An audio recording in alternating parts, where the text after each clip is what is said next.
know what? I think surfing is one of the most incredible sports in the world. It conjures up a vision of rides over the last 100 years or so, taming nature and having loads of fun at the same time. Pretty much the essence of Renegade thinking, seeing something as simple yet as powerful as a wave and turning it into a plaything, something to be tamed and conquered.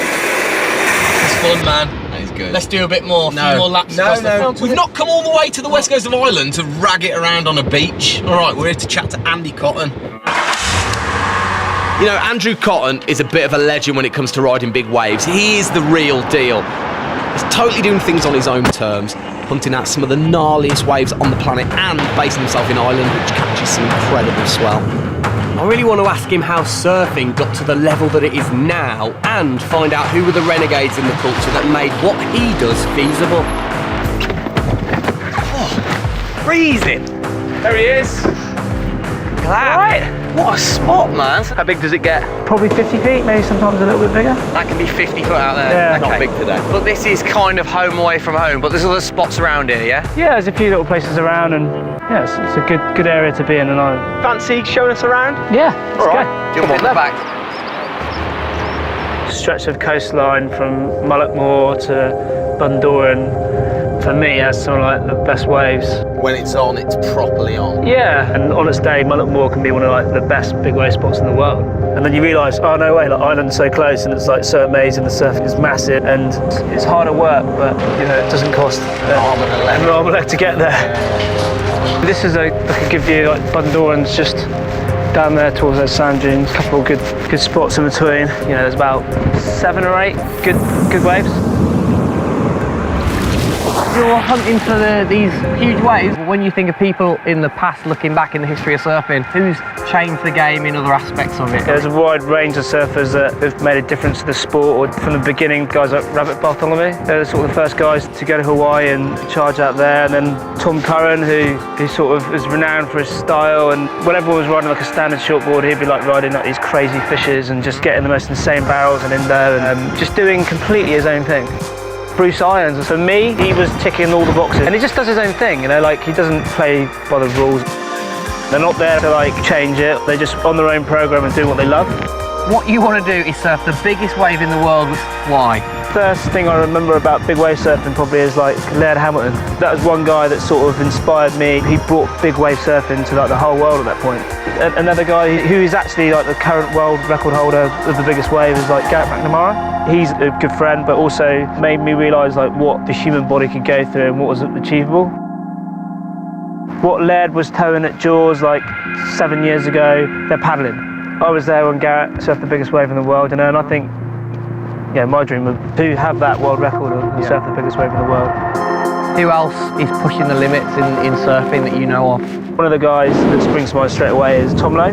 He's a classic example of wanting it more than anyone and not stopping at anything. Look at a couple of his waves he's had this winter, it's just like next level. Can you hook us up with Tom? Yeah, no worries. He's in the Hints, about 3 hours south. Amazing. Thanks for your time. Thanks for the chat. It's been a pleasure as always, man. Thanks. Well, it's all right. Get us out of this field. Yeah, cool. Can you drop us off in my car? Well, it's the opposite way, isn't it? We're going south now. Hello. Tom? Yeah. How you doing? It's Tim Warwood here. Boy. Yeah, good. We're just on the road. Can you text me your postcode, please? Yeah, no worries. Mega, all right.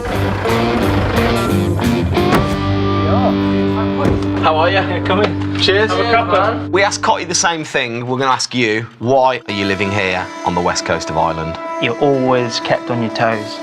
And no matter how comfortable you get with the sea conditions, they always keep you guessing. I like being out of my comfort zone. I hate being like normal, but I put everything I've got into surfing. I've always done that.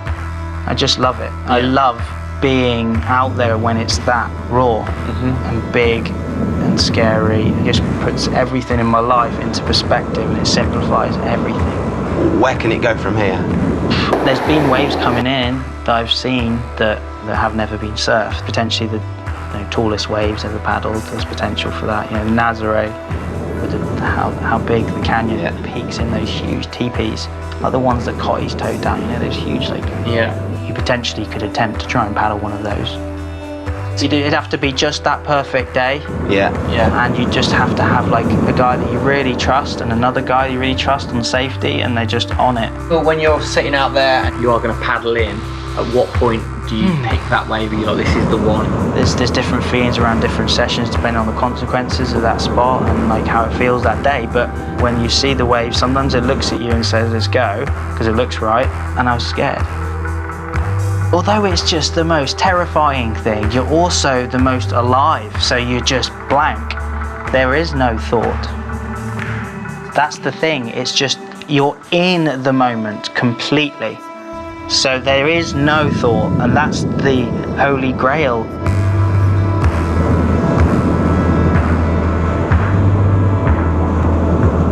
Thinking about what Cotty said, when he said that all the other game changers, that they were just out there doing it for themselves. Well, that's exactly what Cotty and Tom are doing. They're not conforming to any rules, are they? They're not out there trying to be the best. They're just going out there to improve themselves. But by doing that, they're surfing some of the biggest, most insane waves in the world. Pushing their own limits and pushing the sport as they go. Yeah.